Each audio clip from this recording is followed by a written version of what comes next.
values. Let's give him maximum support for the task ahead. Good evening and welcome to the news. I am Ebere Ugonna. Governor Chukwuma Soludo has re-echoed the call for human capital to be developed and harnessed better in Southeast and Nigeria at large. Governor Soludo made the call at the Southeast Human Capital Development Conference held in Awka, Anambra State Capital. Government House correspondent Valentine Mbadua has the details. The two-day event that took place at the International Convention Center, Awka, attracted stakeholders from the 5 eastern states. The event featured presentations of policy recommendations on thematic areas including education, health, and the labor force. Governor Soludo, while addressing the gathering, reaffirmed the resolve of his administration to build a strong human capital that is useful at home and exportable abroad. He emphasized the need to patronize locally made products and the labor force to help encourage development. The Southeast happens to be the former East Central state, and we're a little bit where Nigeria. A lot of the things in Nigeria apply to us, but there are also other areas that make us a little different. We're the zone of the 6 zones with the smallest landmass. Naturally then, for Southeast, human capital is our only resource. So for us, it is our today, it's going our yesterday, today, and our tomorrow. The Deputy Governor and the Chairman of Anambra State Human Capital Development Council, Dr. Onyeka Chukwuibe Zim, also addressed the audience on the importance of building human capital development, which he described as the greatest resource of the Southeast and Nigeria at large. It's worthy of note that Anambra State is the capital of human development in the Southeast. And no wonder that they chose us. We were scored very high yesterday. The presentations will come. The council member of Anambra State, we know we've not gotten there. The Southeast Regional Human Capital Development Conference, with the theme Changing the Narratives Towards Entrenching Human Capital Development in Southeast Nigeria, featured discussions on the best approach towards maximizing the rich human capital in the region and how best to develop more. The civil society group, the town unions, led by the national president of Anambra State Association of Town Unions, Barrister Titus Abudo, government functionaries, including the Secretary to the State Government, Professor Soluchukwu Lobelu, Head of Service, Barrister Tudora Igwebe, Chief of Staff, Mr. Ernest Ezajiwe, among others, were all in attendance. In Awka, Valentine Mbadua reporting for ABS News. The Anambra State Joint Task Force has demolished an illegal structure in electrical market, Obusi. The building was demolished because it was built on one of the access roads in the market. As a result, the market access road has now been reclaimed. Our Government House correspondent has an update in the report. Speaking to ABS on the development, the leader of the Joint Task Force and the chairman of Anambra Physical Planning Board, Barrister Chike Mmaduekwe, explained that sometime last year, a report came from the market about an individual who was building on the access road in the market. This, he stated, led to an investigation, after which it was discovered that the structure was built on government land, blocking the road. He pointed out that the illegal developer continued building after several warnings, hence the enforcement, affirming that the Governor Chukwuma Soludo-led government has not come to oppress or cause hardship to Anambra, but rather to put things in order, and so will not tolerate lawlessness in its mandate of building a livable, green and prosperous homeland. The policy of state is that if you want to build on government land, you must get a clearance from the Ministry of Lands. Professor Chukwuma Soludo, who wants to build a livable, prosperous Anambra. We won't allow anybody to make nonsense of that determination by his government. The chairman of the market, Mr. John Bosco Onunkwo, expressed joy over the enforcement and appreciated the governor for giving the access roads back to the market. He expressed optimism that the enforcement exercise will serve as deterrent to those who go about the market building illegal structures, while commending the Joint Task Force for their commitment to using their good office to restore law and order to the state. Mr. Onunkwo, however, advised developers to desist from such unlawful acts to avoid economic waste, as the present government will not condone illegal structures in any part of the state. Governor Professor Soludo for his good work by making it possible for the market to gain their access road back. So we are so happy and grateful for his good work. I also thank the director and the chairman of fiscal board planning for their effort to execute the work. So I really appreciate them, and I pray that God will keep strengthening them in order for them to use their good office to continue to make Anambra a great state.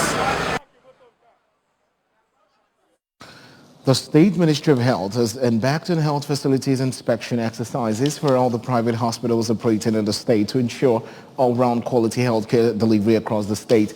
The team led by the head of the Medical Services Department, State Ministry of Health, Dr. Ugochukwu Chukwulobelu, who inspected some hospitals at New Cemetery, MCC Onitsha, decried the high level of dilapidation of health facilities in some hospitals visited, applauded those that confirmed with the best health practices and registered with the state government. Correspondent Ogochukwu Keke has the details. Some of the hospitals visited include Roseboom Hospital, owned by Koreans, which deals with alternative medicines, operates without a license, is unregistered with Anambra State Government, and has no signboard. The team also visited New Life Era Specialist Apples Hospital and Goze Specialist Hospital, which were respectively noticed to be well equipped with functional facilities and properly registered with the state government. Speaking to ABS shortly after the inspection, Dr. Chukwulobelu said the essence of the exercise was to assess the health facilities of all the private hospitals operating in the state to ensure they are functional, as well as identifying those that operate without licenses and unregistered with the government. Dr. Chukwulobelu further stressed the need for quality health care services in hospitals across the state, saying that the services of qualified doctors and nurses are paramount for the safety of lives, as according to him, good health of Anambra is one of the top priorities of Governor Soludo-led administration. He noted that a lot of changes have been made in the public health system under the present administration, ranging from the employment of competent and qualified health workers to the provision of functional facilities, among others, and called on the state residents to be wary of hospitals they receive treatment from. We have the mandate to go around the facilities, to know what they are doing, and at least to bring to standard of the practice of medicine in the states. At least we should not allow our people to die carelessly. We are not witch hunting anybody. It's for the good of everybody.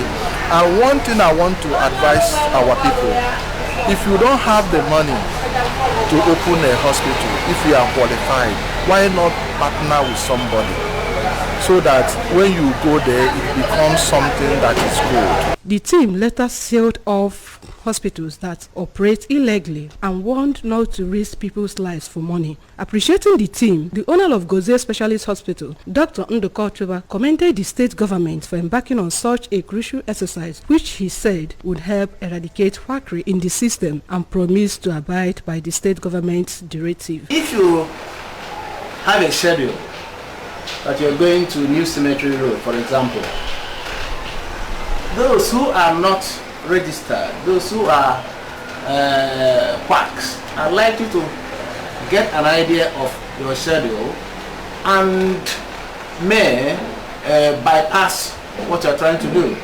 So the way you've approached us impromptu and you've seen anything, if you're able to go into every facility, you are likely to succeed. So I commend you for that approach.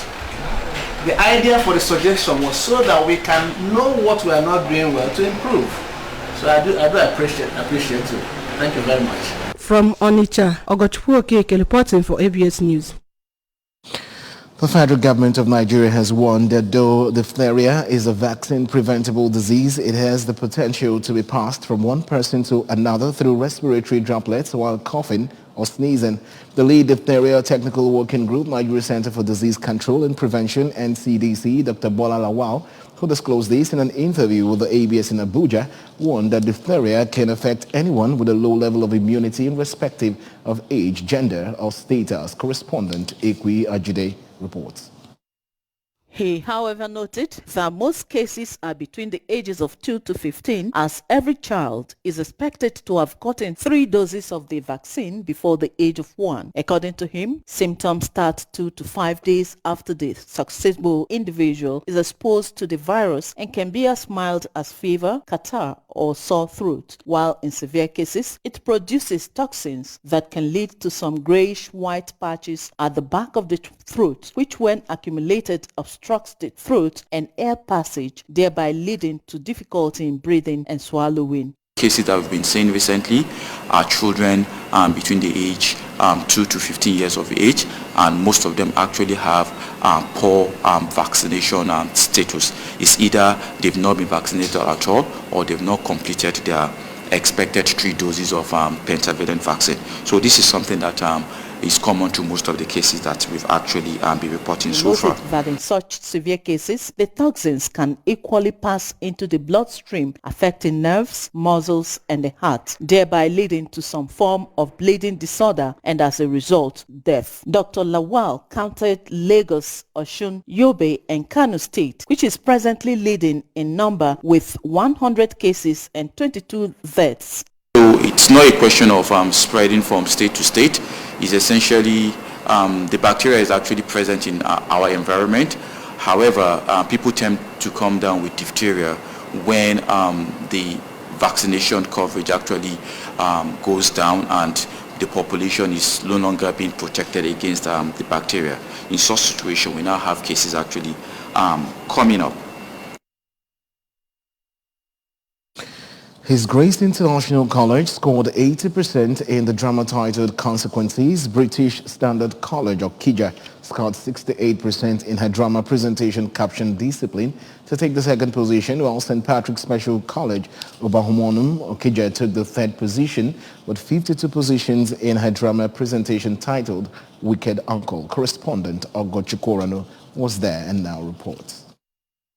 Emmanuel Ibodima from British Standard College and Chinemema Oba from St. Patrick's Special College won the overall Best Actor and Actress, respectively, in the drama competition. In a welcome address, the chairman of Okija Committee on Entertainment and Creativity, Honorable Prince Ifejika, explained that the committee, which has 20 members, was created 4 months ago by Okija town leadership to harness budding talents in the town and showcase them to the world. Thanked stakeholders in the community for their support, assuring that they will try their best to ensure accountability and transparency in order to take the program to a greater height. Prince Ifejika thanked the President General of Okija Town, Chief Ken Emakai, for conquering security challenges in the town and championing its development, as well as all the stakeholders who gave support to the program. I am at a preliminary stage, name is grand finale today. Yabola, Tabota, Emarazian, the whole secondary school and primary schools in Okija activate their activities-based curriculum. The Secretary of Okija Entertainment and Creativity Committee, Evangelist Leo Ewuzie, in an interview, stated that the aims of organizing the drama competition are to inculcate discipline into students, catch them young and redirect them on how to move forward, encouraged parents to allow their children to make their choices of profession. Leo Ewuzie, who is also the chairman, Anambra State Chapter of Actors Guild of Nigeria, disclosed that they want to use the school drama to showcase how the Actors Guild of Nigeria can give back to the society what they have been gaining, as they will co-opt the best 2 they selected in their subsequent movies. He identified financing as their major challenge and urged the affluent in the community to do well by sponsoring the school drama for them to achieve more results, and thanked the managing director of ABS, Sachido Obidiegu, for his support. The criteria for our choice of best, the second best, and the third, as they came up to compete today, a costume, properties, voice modulation, characterization, casting. In a remark, the managing director of Anambra Broadcasting Service, Sachido Obidoegu, who is also from Okija, said the drama presentation mirrors the society and also sets the moral tone, noting that the drama presentation depicted Governor Soludo's measures in tackling security challenges in the state and efforts to take education to a greater height. Sachido, represented by the head of news Onitsha, Mrs. Chinyel Obiejesi, commended the students' performances, urging them not to relent. Things, they mirrors the society. And another thing about acting is that it also emphasizes the positive things in the society, de-emphasizing the negative ones, which was what these children did. I must commend them. It is not easy.